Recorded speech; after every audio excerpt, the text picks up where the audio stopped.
Isang araw nga ay nagising na lang ako na sobrang init ng panahon. Ay hindi pala isang araw at araw-araw nga pala mainit dito. Ewan ko ba naman dito sa bahay namin, kapitbahay yata namin si Haring Araw. Super hot eh, mas hot pa sa akin. Sana all. Kaya inaya ko na lang yung pumangking kong gumawa ng ice candy. May nadaanan kasi ako nagtitinda ng buko dito malapit sa bahay namin. Mahal na rin kasi kung bibili kami ng gawa na. Ang tinda nga nila sa ice candy ay 10 piso ang isa. Naalala ko tuloy nung bata pa ako. Tag-piso lang sa amin ang ice candy at ang mga ice drop. Pag kinikwento ko ngayon sa mga kaibigan ko, hindi sila makapaniwala eh. Sabi nila, pa nagkwento daw kasi ako 50-50. 50 yung paniniwalaan mo at 50 yung hindi mo paniniwalaan. Bumili nga pala kami ng 2 buko. Yan ang gagawin namin flavor sa ice candy namin. Pinakahid ko na rin kay kuya para hindi na mahirap kayo din sa bahay. At bumili na rin kami ng gagamitin nating gatas. Hiniwalay ko lang yung juice dun sa buko. Buko juice yata yung tawag dun.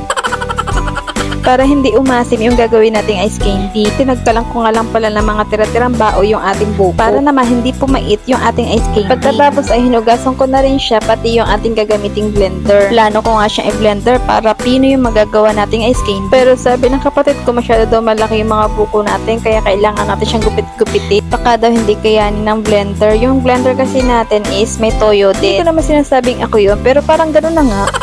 At yan na nga ang ating ginupit-gupit na buko. Nilagyan na namin lahat sa blender, nilagyan ng kunting gatas para hindi siya mag-dry. At ayan na nga, sabi ko sa inyo may toyo to eh. Kailangan pa namin pagtulong-tulungan para lang gumana siya. Pero at the end naman, napino din siya.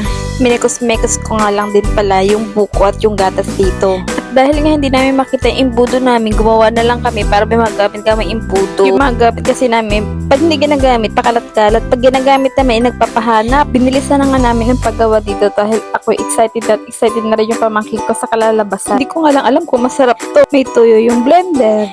May mga toyo din yung mga gumawa. Baka imbis na to mamis, maging maalat to.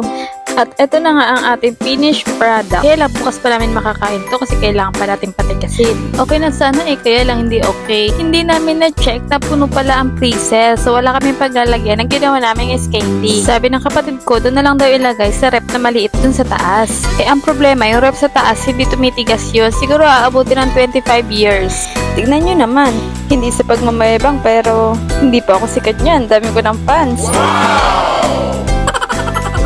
Sa sobrang init nga nang nararamdaman ko, naisip ako na lang maligo. Hindi pa naman talaga ako naka-schedule maligo pero napaligo ako sa sobrang init. Pagligo ko kasi is parang subject sa school, MWF. Pero minsan pag trip ko lang, pag gatong sobrang init nga, napipilitan ako. 2,000 years later.